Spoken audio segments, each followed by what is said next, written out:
নমস্কার বন্ধুরা, কল্পনা রসনা ঘরে সবাইকে স্বাগত। চিকেনের যে রেসিপিটা আজকে শেয়ার করব, সেই রেসিপিটা কিন্তু বাচ্চা থেকে বড় সবার ভীষণই প্রিয়। চিকেন চিজি পরোটা। এটা বানানোও যেমনি সহজ, খেতেও অত্যন্ত সুস্বাদু। চিকেন চিজি পরোটা বাড়িতে খুব সহজেই কিভাবে আমি বানাই সেটাই তোমাদের করে দেখাবো। প্রথমে আমি একটা ময়দার ডো তৈরি করব পরোটা করার জন্য। এখানে 250 গ্রাম ময়দা নিলাম, হাফ চামচ নুন দিয়ে দিলাম আর 2 চামচ রিফাইন অয়েল দিয়ে দিলাম। প্রথমে ময়দাটা একটু ময়ান দিয়ে নেব। আর ময়ানটা হয়েছে কিনা তোমরা দেখলে বুঝতেই পারবে। যদি মুঠো করলে দলা হয়ে যায়, আবার চাপ দিলে ঝুরঝুরো হয়ে যাবে, তাহলেই বুঝবে ময়ানটা ঠিকঠাক হয়েছে। এবার অল্প অল্প জল দিয়ে ময়দার ডোটা আমি খুব ভালো করে মেখে নিলাম। ঠেসে ঠেসে মাখা হয়ে গেলে অল্প একটু রিফাইন তেল হাতে নিয়ে ডোটার ওপর মাখিয়ে তারপরে ঢাকা দিয়ে আমি কিছুক্ষণ রেখে দেব। 250 গ্রাম চিকেন কিমা ভালো করে ধুয়ে নিয়েছি। এই চিকেনটাকে ম্যারিনেট করার দরকার নেই। একটা মিক্সিং জারের মধ্যে মিডিয়াম সাইজের একটা টমেটো, 2টো পেঁয়াজ, হাফ ইঞ্চি আদা আর 8 কোয়া রসুন দিয়ে পেস্ট বানিয়ে নেব। গ্যাস অন করে ফ্রাইং প্যান বসিয়ে দিলাম।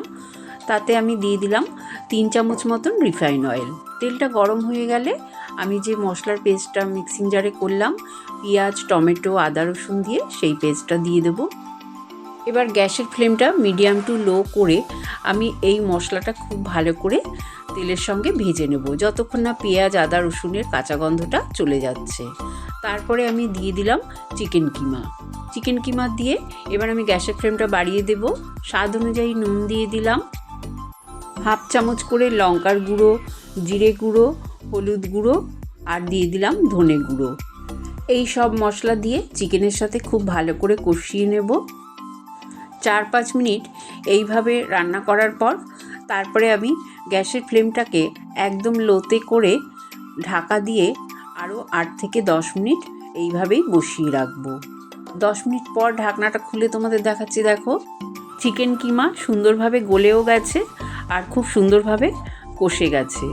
এই সময় আমি দিয়ে দেব 2টো চেরা কাঁচা লঙ্কা, 2 চামচ টমেটো কেচাপ আর দিয়ে দেবো হাফ চামচ গরম মশলার গুঁড়ো, 1 মুঠো ধনেপাতা কুচিও দিয়ে দিলাম। সব শেষে দিয়ে দিলাম একটা লেবুর 4 ভাগের 1 ভাগ রস করে। সব কিছু দিয়ে খুব ভালো করে মিশিয়ে গ্যাসের ফ্লেমটা বন্ধ করে দেব। আমার চিকেনের পুরটা একদম তৈরি হয়ে গেল। ময়দা মাখাটাও সেট হয়ে গেছে। আর একটু ভালো করে ঠেসে নিলাম। তারপরে এর থেকে পরোটার মতন বড় বড় করে লেচি কেটে নিলাম। আমি একটা করে পরোটা তোমাদের দেখিয়ে দিচ্ছি কিভাবে পুর ভরবো। প্রথমে একটা করে লেচি নিয়ে আমি বাটির শেপ দিয়ে নিলাম। তারপরে এই লেচির মধ্যে আমি 2 চামচ করে চিকেন কিমার পুরটা দিয়ে দেব। খুব বেশি দেওয়ার দরকার নেই, তাহলে আবার চিকেনগুলো বেরিয়ে যাবে। সেই জন্যে তোমরা বুঝে এই পুরটা দেবে। তারপরে বেশ কিছুটা চিজ গ্রেট করে রেখেছিলাম দিয়ে দিলাম। চিজটা দিয়ে মুখটাকে খুব ভালো করে বন্ধ করে দিতে হবে। ব্যাস, এবার খুব আলতো হাতে পরোটাগুলোকে প্রথমে একটু চেপে চেপে দেব, তারপরে বেলনির সাহায্যে বেলে নেব। এইভাবে আমি সবকটা পরোটা বেলে নেব। গ্যাস অন করে আমি ফ্রাইং প্যান বসিয়ে দিলাম, তাতে একটা করে পরোটা সেঁকে নেব।